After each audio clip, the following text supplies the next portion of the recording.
how have you been growing your ability to think, Justin? Well, I would say this is an awesome question.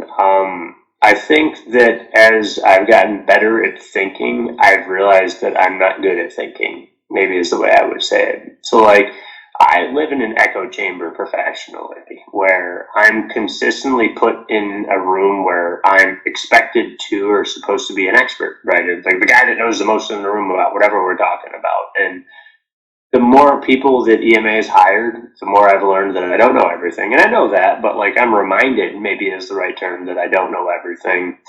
But from a personal standpoint, you have to look at what matters most to you. And that level of thinking, that to me, that has been something I've enjoyed reading a bit about, like being more present, being more aware of my weaknesses, being more of what do people see when they look at you? And that level of thought is something that's really hard to do when you're trying to accomplish things, right? Like I'm goal oriented. I'm like, get the hammer out and the pickaxe and dig the hole, and I don't care what anybody thinks, get out of my way. And that works. I mean, look at being a bulldozer is super effective when you need to move stuff. And I don't regret having that trait, I think, in my personality, but holy cow, when you take a step back holistically and look at like who you are as a whole person, I've run over a lot of people I didn't need to run over. And I think it's done, I wouldn't say damage, but it's stuff that maybe I could have done better. And so to me, thinking is let's look at the landscape of, you want to go here. And to get there, you don't just go here to here. I mean, there's, all these pathways between here and there, and you need to look at the path rather than the destination and the starting point. And again, I try to be honest about it. I'm really bad at that stuff, but I'm at least I'm aware of it, and I want to get better at it. But man, I get so fascinated by stuff that I'm not good at, because it's like, I figure all this other stuff out. I can figure this out, and if I get good at thinking, I think that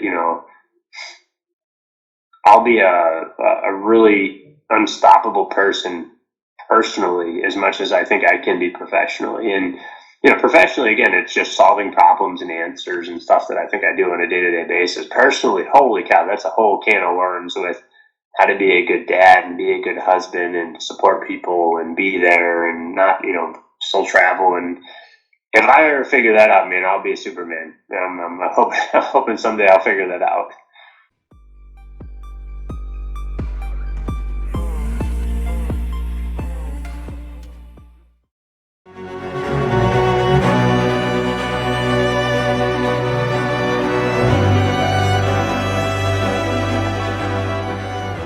Thomas, over the years, how have you been sharpening and expanding your ability to think that you can share with us so that we can learn from the expert like you?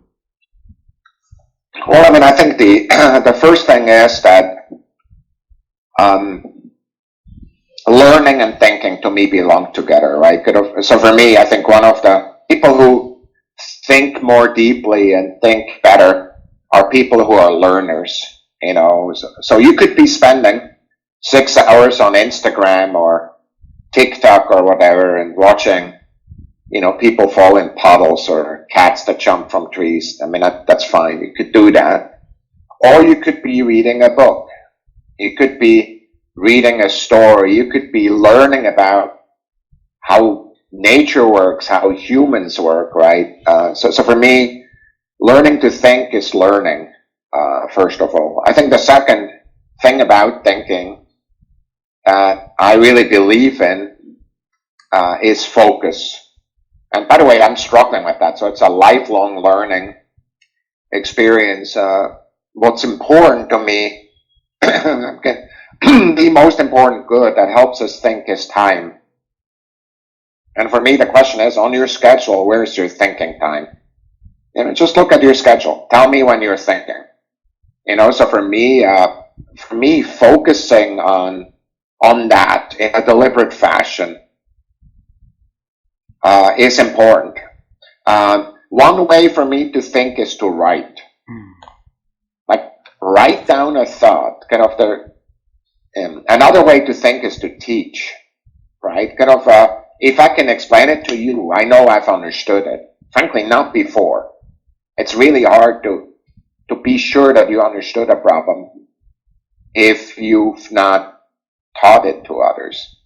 But the focus is the mental state. Of course, there's practitioners who teach you how to do that, from your side of the world, right?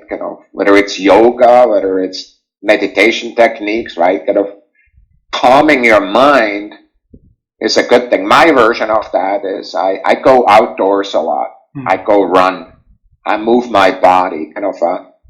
Thinking also means to be in a healthy body, right? So for me, that's the other thing that really matters. But really giving your time the focus that your mind the focus that it takes.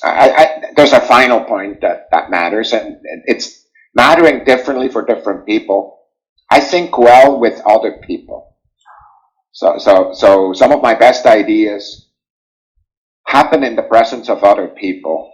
Not everybody is the same. There are people that need to be for 24 hours by themselves, then they have the best ideas. Or they have understanding.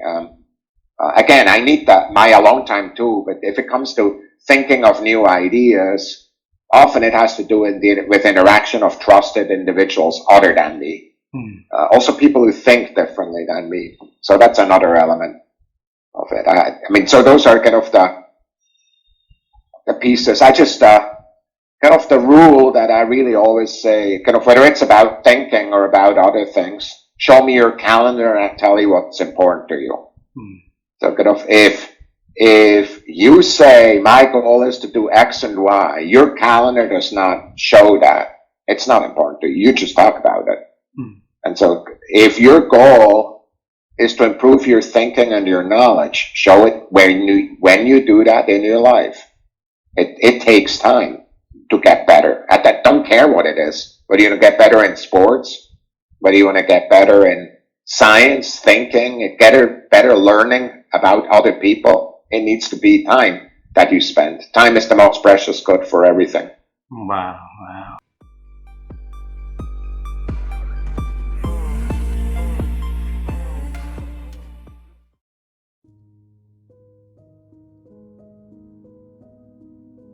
So, General Duke, how have you been improved your ability to think over the years?